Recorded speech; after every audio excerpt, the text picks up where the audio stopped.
नमो भगवते वासुदेवाय। श्री विष्णु की कृपा आप सभी पर बनी रहे।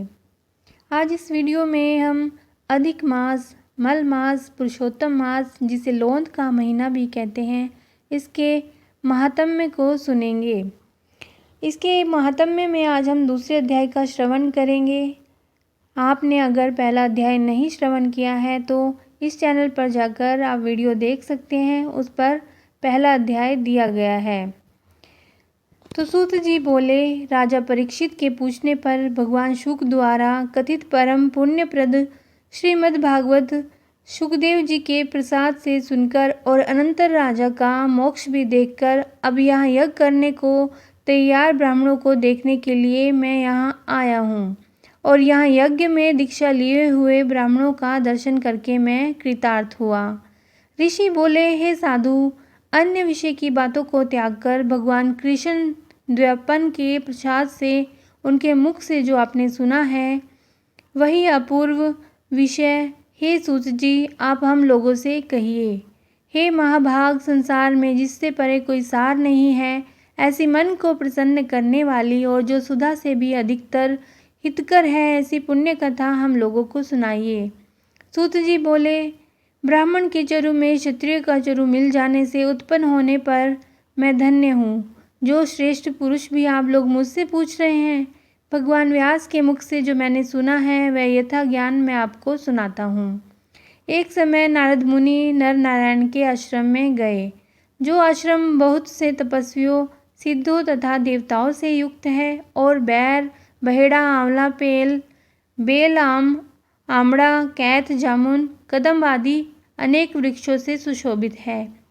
भगवान विष्णु के चरणों से निकली हुई पवित्र गंगा और अलकनंदा भी जहाँ बह रही है, ऐसे नर नारायण के स्थान में श्री नारद मुनि ने जाकर उन पर ब्रह्म नारायण को, जिनका मन सदा चिंतन में लगा रहता है, जिसके जितेंद्रिय, काम, क्रोध आदि 6 शत्रुओं को जीते हुए अत्यंत प्रभा जिनके शरीर से चमक रही है, ऐसे देवताओं के भी देव तपस्वी नारायण को साष्टांग दंडवत प्रणाम करके और हाथ जोड़कर नारद मुनि उस मुनि व्यापक प्रभु की स्तुति करने लगे। नारद जी बोले, हे देवादेव, हे जगन्नाथ, हे कृपा सागर सतपते, आप सत्यव्रत हो, त्रिसत्य हो, सत्य आत्मा हो और सत्य संभव हो। हे सत्य सत्य, आपको नमस्कार है। मैं आपकी शरण में आया हूँ। आपका जो तप है वह संपूर्ण प्राणियों की शिक्षा के लिए और मर्यादा की स्थापना के लिए है। यदि आप तपस्या न करें तो जैसे कलयुग में एक के पाप करने से सारी पृथ्वी डूबती है, वैसे ही एक के पुण्य करने से सारी पृथ्वी तर भी जाती है। इसमें तनिक भी संशय नहीं है। पहले सतयुग आदि में जैसे एक पाप करता था तो सभी पापी हो जाते थे, ऐसी स्थिति हटाकर कलयुग में केवल कर्ता ही पापों से लिप्त होता है। यह आपके तप की स्थिति है। हे भगवान, काल में जितने प्राणी हैं सब विषयों में आसक्त हैं। स्त्री, पुत्र, गृह में लगा है।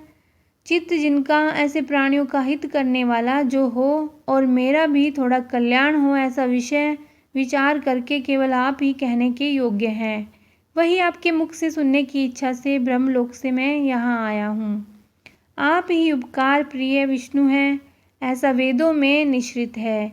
इसीलिए लोक उपकार के लिए कथा का सार इस समय आप सुनाइए, जिसके श्रवण मात्र से निर्भय मोक्ष पद को प्राप्त करते हैं। इस प्रकार नारद जी का वचन सुनकर भगवान ऋषि आनंद से खिलखिला उठे और भुवन को पवित्र करने वाली पुण्य कथा आरंभ की। श्री नारायण बोले, हे नारद, गोपों की स्त्रियों के मुख कमल के भ्रमर, रास के ईश्वर, रसिकों के आभरण, वृंदावन बिहारी, व्रज के पति आदि पुरुष भगवान की पुण्य कथा को कहता हूँ। जो निमेष मात्र समय में जगत को उत्पन्न करने वाले हैं, उनके कर्मों को हे वत्स इस पृथ्वी पर कौन वर्णन कर सकता है। हे नारद मुने, आप भी भगवान के चरित्र का सार जानते हो और यह भी जानते हो कि भगवत चरित्र वाणी द्वारा कहा ही नहीं जा सकता, फिर भी अद्भुत पुरुषोत्तम महात्म्य आदर से कहते हैं। यह पुरुषोत्तम महात्म्य दरिद्रता और वैधव्य को नाश करने वाला, यश का दाता, एवं सतपुत्र और मोक्ष को देने वाला है, अतः शीघ्र ही इसका प्रयोग करना चाहिए। नारद बोले, हे मुने, पुरुषोत्तम नामक कौन देवता है? उनका महात्म क्या है? यह अद्भुत सा प्रतीत होता है, अतः आप मुझे विस्तार पूर्वक कहिए।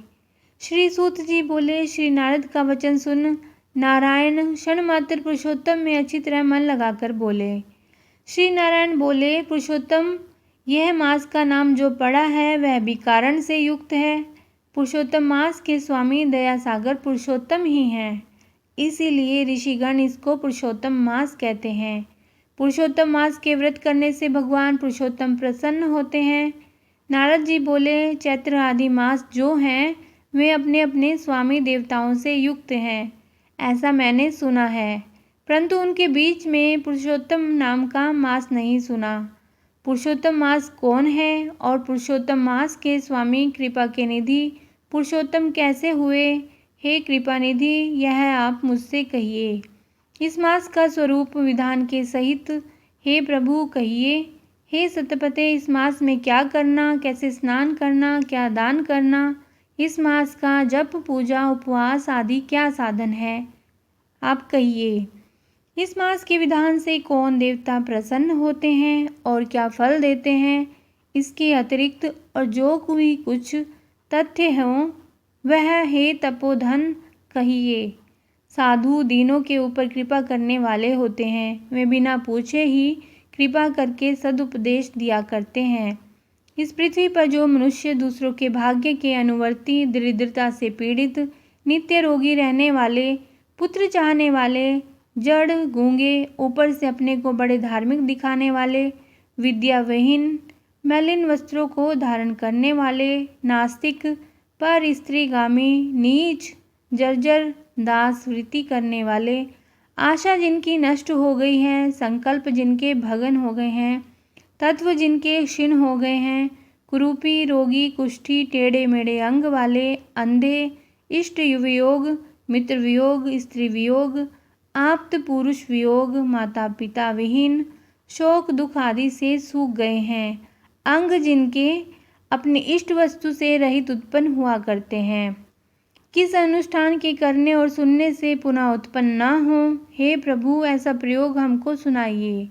वैधव्य, वंध्यादोष, अघहीनता, दुष्ट व्याधियाँ, रक्त पित्त आदि, मिर्गी, राज्य क्षमा आदि जो दोष हैं, इन दोषों से दुखित मनुष्यों को देखकर हे जगन्नाथ मैं दुखी हूँ, अतः मेरे ऊपर दया करके हे ब्रह्मा मेरे मन को प्रसन्न करने वाले विषय को विस्तार से कहिए। हे प्रभु आप सर्वज्ञ हैं, समस्त तत्वों के आयतन हैं। श्री सूत जी बोले, इस प्रकार नारद जी के परोपकारी मधुर वचनों को सुनकर देवादिदेव नारायण चंद्रमा की तरह शांत महामुनि नारद से नए मेघ के समान गंभीर वचन बोले। इसके बाद श्री नारायण ने जो भी कहा वह आप अगले अध्याय में श्रवण करेंगे। ओम नमो भगवते वासुदेवाय। तो आपने आज पुरुषोत्तम मास का दूसरा अध्याय श्रवण किया।